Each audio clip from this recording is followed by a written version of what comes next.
All right. Can you feel that? That's a thing known as pain. That's a thing known as sadness. This is the Hoops Nerd postgame show.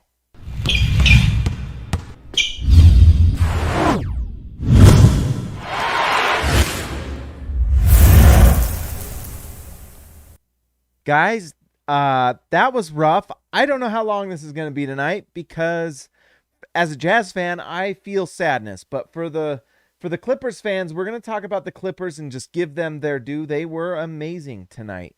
The Los Angeles Clippers showed why they're so potent, why so many people have picked them in the past to win. And I know they were minus Kawhi tonight, but that just makes their win tonight that much more impressive. They just looked like the better team. They looked like the more athletic team. They looked like the younger team. They could switch. They could do all sorts of things. They hit big shots when it mattered most, and the Utah Jazz did not. It's just an impressive win for the Los Angeles Clippers. Really, they've just gotten nights where they have 3 or 4 guys step up big time, especially the last 2 games.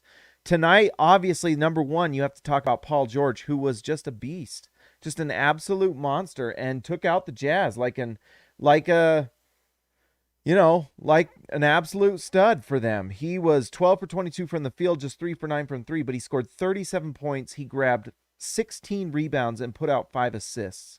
He was also 10 for 11 from the free throw line. So he just scored 30. He scored 37 points on 22 shots. Just a magnificent night for Paul George. He was awesome. If you're a Clippers fan, you've got to be ecstatic about it. They're going to move on. Unless something changes for the Jazz next game, they're going to likely move on to the Western Conference Finals. We shall see. The Jazz still have a chance. Like DW saying, the Jazz still have a chance. Shake it off. We're going to win 2 in a row. DW 199. Thank you, sir. Maybe. We are at a low point right now as Jazz fans. If you're Clippers fans, you're at a very big high point. But thank you, DW. I appreciate it. You guys are amazing. You've been here the whole ride. We're going to keep riding off into the sunset and beyond, no matter what happens. But anyways, Paul George, story of the night is Paul George. He was magnificent. Best player on the floor. Unbelievable. He was so incredibly effective and just showed why people believed in him. It's why everyone picked the Clippers last year to win, and it's why people picked him this year, except, last year he fizzled out in the playoffs. This year he's completely stepped up. So big credit to Paul George, who has become a monster. And the Jazz don't have an answer for him. Some of that is scheme, and some of that is just Jazz personnel, and some of that's just Paul George playing incredible.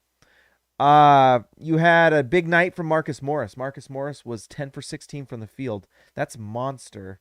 3 for 4 from 3, 75%, 25 points. He was a plus 18 in this game. Marcus Morris was fantastic.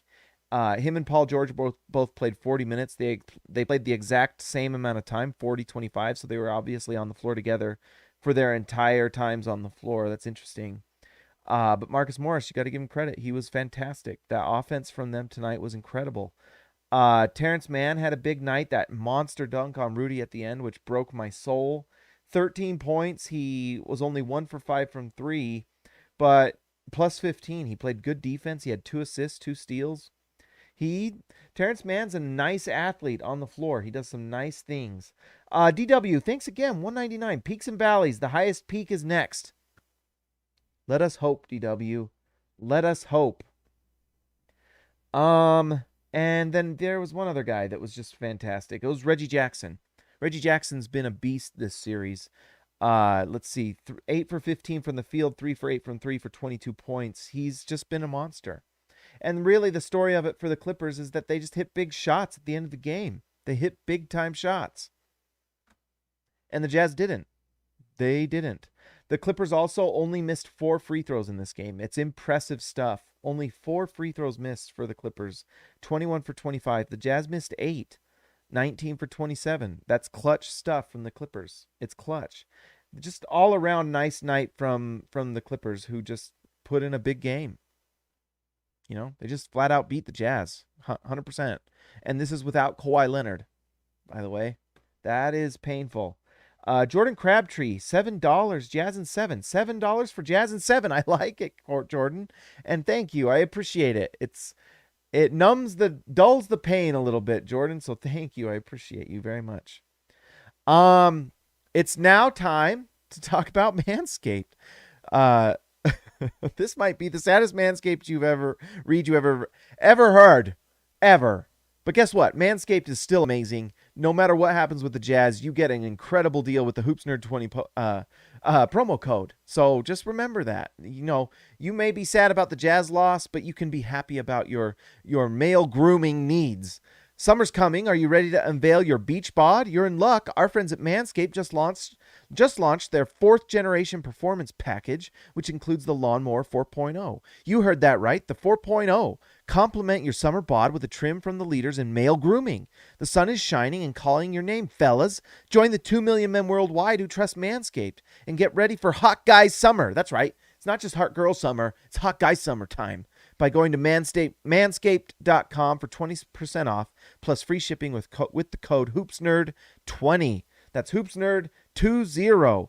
It's time to bundle up with Manscaped Performance Package 4.0. Inside this package, you'll find their Lawnmower 4.0 trimmer, Weed Whacker ear and nose hair trimmer, Crop Preserver ball deodorant, Crop Reviver toner, Performance Boxer briefs, and a travel bag to hold your goodies.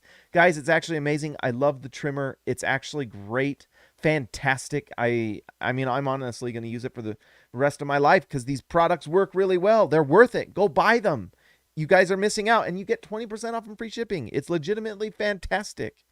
Get 20% off plus free shipping with the code HoopsNerd20 at manscaped.com. That's 20% off plus free shipping with the code HoopsNerd20 at manscaped.com. Escape the shrubs and weeds this summer and shine with Manscaped. Do it, guys. It's worth it. It's great.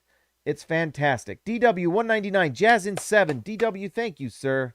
You are amazing. Let's see. So I don't want to spend too much time on the Jazz because it's a rough night for Utah, but let's talk about a few things. One, the first half, it looked like that the night you needed from someone outside Donovan Mitchell might have come from Bojan Bogdanovic. He was like 6 for 6 from 3 in the first half. He couldn't miss. It was incredible. For the night, he ended with 32 points, but what's rough is that he ended the night 9 of 17. The Jazz as a team in the second half only hit 3 3-pointers. So those 17 first half threes were amazing, but they only hit 3 in the second half. And what that tells you is that defense just was not good enough.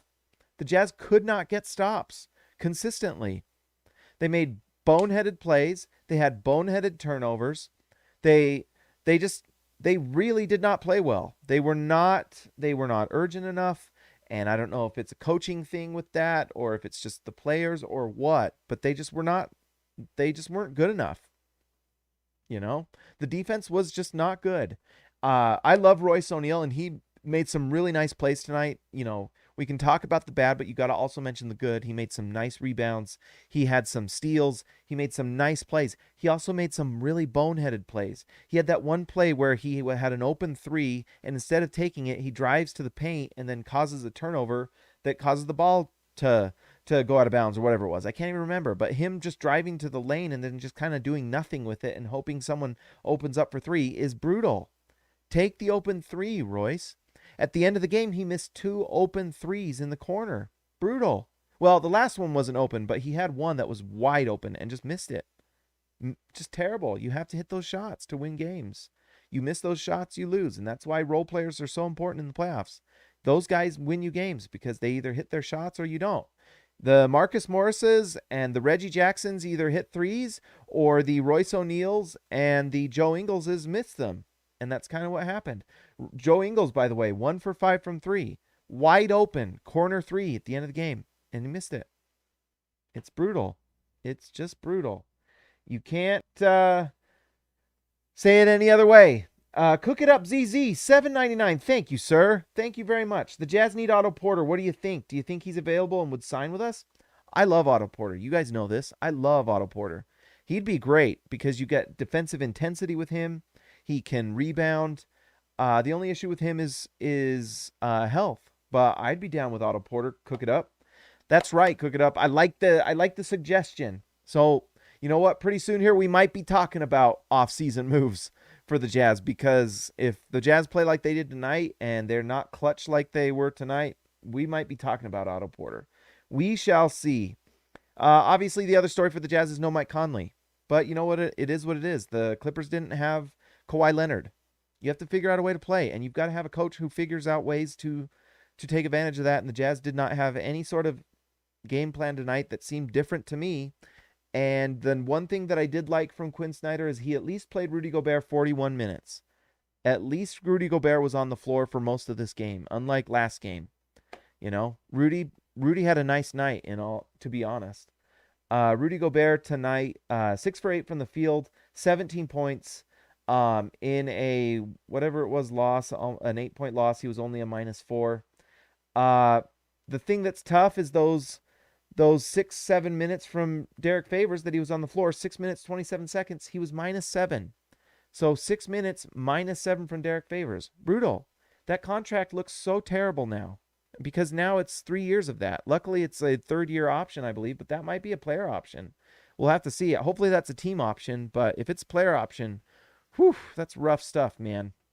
That is rough stuff. So, you have Derek Favors, who you can't count on in this series, apparently. George Niang was a -4, but that's misleading. He was not good. And Miaoni was a -8. And I like Miaoni. He's an athlete, but he has zeros across the board. He literally has zeros across the board with 1 personal foul and a -8. So that's just the worst. It's just the worst. And so that's basically what you have to say about it. The other thing, Donovan Mitchell had a rough night, but he's playing on a bum ankle. 21 points. He was 4 for 14 from 3, 6 for 19. And you know what? The Jazz needed Donovan Mitchell tonight, but because of the injury, because he's hurting, it's just not there.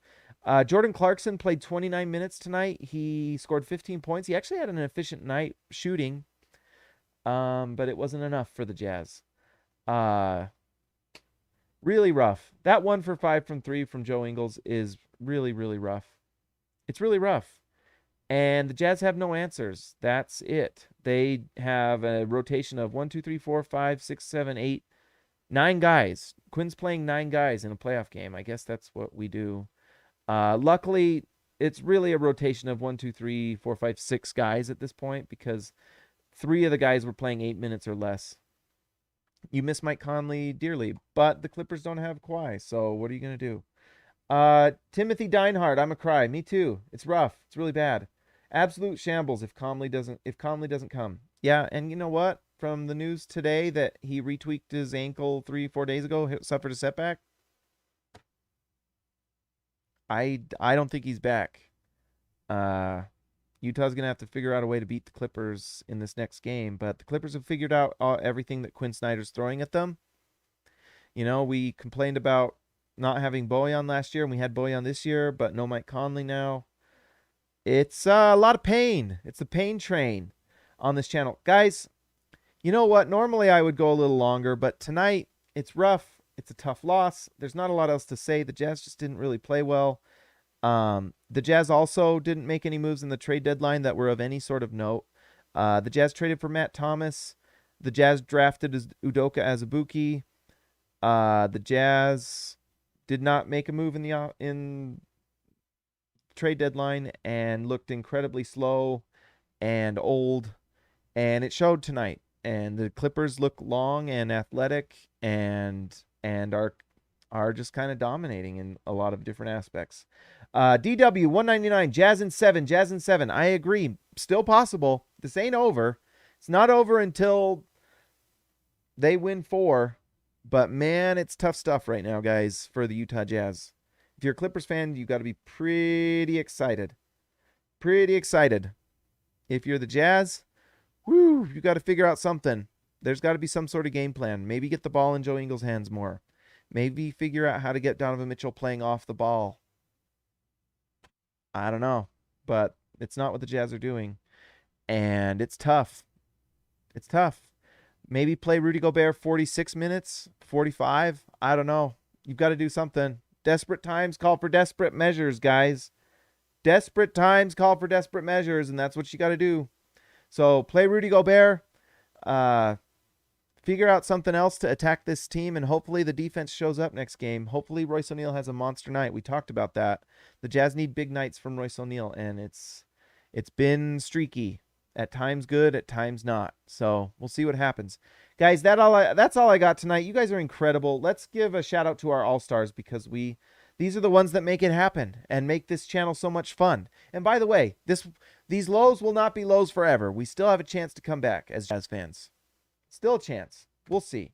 Shout out to Anton Warren. X marks the spot for Zintis, Ezekiel, Down Under, Ricibe, JT Buckets Wardell, Austin R. Grant, Editor Extraordinaire, Eric C. The C stands for Champion, Donald Schooley, schooling all of us, Cody Strickland, Strictly the Best, Super Mitt Robach, DW to CB, Darren Williams to Carlos Boozer, Jorge Arrizaga, mi amigo de abajo, Lee Christensen, Driving the Lane, Ryan Perry, the Legend, Justin Time, Justin Ty H, Patrick Akubo, the Connoisseur, Robert, I forgot the nickname I was going to give you.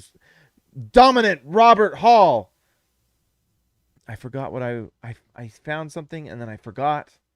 We'll come back. Robert Hall of Fame. There we go. There we go. Robert Hall of Fame, Hoops Nerd member, and DW Jazz going all the way. DW with MVP of the night, to be honest, with all these donations at DW. I really appreciate it. You're awesome.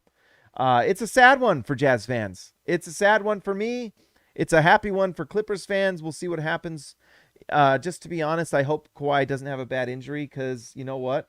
Robert Hall of Fame. There we go. There we go. Robert Hall of Fame. I like it. But anyways, I hope Kawhi comes back because you know what? You don't like to see players go down with terrible injuries like that. Hopefully it's not anything serious at all. Well, I guess we shall see. Robert Hall of Fame, baby. We will see you guys next time.